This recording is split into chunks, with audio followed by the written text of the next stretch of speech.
When a temporary pacemaker stops working in the ICU, it can lead to life-threatening problems in a matter of seconds. We've covered some of the simple causes of pacemaker failure in our last video.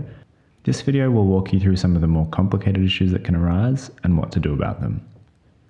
My name is Josh McClarty and I'm an ICU registrar based in Melbourne. I'm part of a team making videos to help ICU clinicians understand difficult topics in intensive care. This video is possible due to funding made available by the Australian and New Zealand Intensive Care Foundation. You can check out their excellent work through the link in the description. This video is part of a series on temporary pacemakers in ICU. Check out the videos on pacing checks, thresholds, and sensitivity here. In our last video, we introduced a few ways that pacemakers can cause issues. These were number 1, problems with pacing and capture, number 2, problems with sensing, number 3, pacemaker dysrhythmias, and number 4, unusual but normal pacemaker behaviours. We covered the first 2 of these in our last video, and in this video I'm going to take you through some of the more complicated issues. All the issues we'll discuss today can only occur in dual chamber pacing, that's atrial and ventricular, with the pacemaker set in a synchronous or demand mode, which is usually DDD. So let's start with pacemaker dysrhythmias. These happen when the atrial and ventricular leads in dual chamber pacing interact inappropriately. They can be broken down into number 1, sensor-induced tachycardia, number 2, pacemaker-mediated tachycardia, and number 3, crosstalk. Sensor-induced tachycardia is a variant of oversensing. In this case, the atrial wires are too sensitive and they trigger rapid ventricular pacing. On the monitor, there will be few or no atrial spikes, and there will usually be a rapid and irregular ventricular pacing.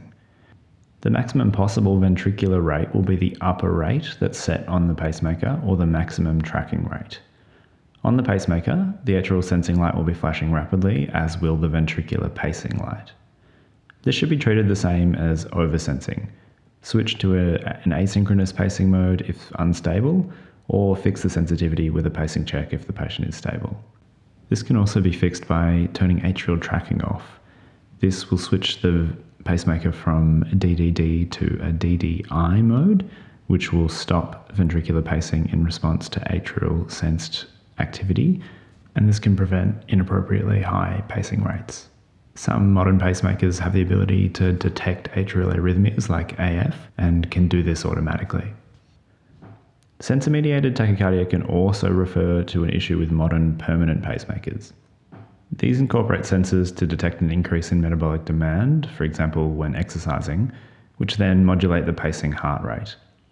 When these sensors overreact, for example in response to vibrations, this can also cause inappropriately rapid pacing and needs to be corrected with a formal pacing check.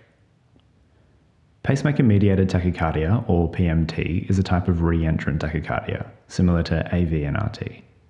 It's caused by a reentrant conduction pathway between the atria and the ventricles, which can either be via the AV node or an accessory pathway. So to explain how this works, first, a ventricular depolarization uses the reentrant pathway to enter the atria. This is then sensed by the atrial lead, which in turn triggers a ventricular depolarization. The cycle then continues to repeat, which is why this is also known as endless loop tachycardia. Usually, a premature ventricular complex kicks off the PMT by activating the atrial lead after its refractory period, which I'll explain more in a moment. On the monitor, PMT looks like a rapid ventricular pacing at a rate much higher than the set rate. The actual rate of PMT depends on the time it takes for the current to complete one loop. This depends on the conduction time from the ventricles to the atria through the reentrant pathway and for the set AV conduction delay. PMT can be stopped by putting the pacemaker in an asynchronous mode, for example DOO, which will disable sensing and will pace the heart at the set rate. To prevent PMT, the PVARP, or the post-ventricular atrial refractory period, should be lengthened. Sensing is normally disabled for some time in the atrial wire after a ventricular beat in order to prevent PMT. The PVARP determines how long this lasts. If the PVARP is lengthened, the reentrant signal from the ventricle won't trigger pacing, as it won't be sensed by the atrial wire. Another option is to change the pacemaker mode to VVI. This will turn off the atrial wire and stop the re-entrant signal being sensed.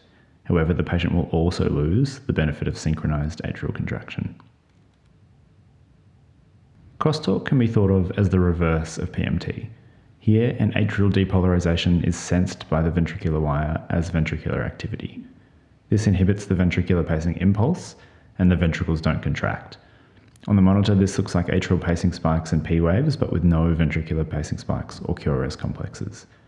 This is also known as ventricular standstill or asystole, and is an emergency. For crosstalk to occur, intrinsic AV conduction needs to be blocked. This is not uncommon for a short period after cardiac surgery. In modern pacemakers, crosstalk is prevented by ventricular safety pacing or ventricular blanking. This disables ventricular sensing just after the atrial pacing spike to ensure that this isn't sensed as a ventricular beat, and the ventricle is therefore paced appropriately. The final type of issue with pacemakers are the unusual but normal things the pacemakers do. The main example of this is upper rate behaviour. Upper rate behaviour happens when intrinsic atrial rates exceed the upper rate or the maximum tracking rate, MTR, set on the pacemaker. MTR is designed to prevent very rapid ventricular pacing if the atrial rate suddenly becomes excessively fast, such as in atrial flutter or fibrillation. When the atrial rate goes above the MTR, it will result in some atrial beats not triggering ventricular contraction. Initially, this will look like a wanky-back second-degree heart block, and at even higher rates, it will look like a 2-to-1 conduction block. Upper rate behaviour is a safety feature of pacemakers, and nothing needs to be done to fix the pacemaker. However, you should address the underlying cause of the high atrial rate, and consider turning off atrial tracking or switching to a ventricular-only mode. By now, you should understand the most common reasons that temporary pacemakers fail and what to do about them. Hopefully, you now feel confident in identifying and treating these issues when they arise for your own patients. This video wraps up the temporary pacing series, but we've got more great content focused on ICU education coming up soon. And as always, if you like this video, please remember to like and subscribe so we can keep bringing you videos on important ICU topics.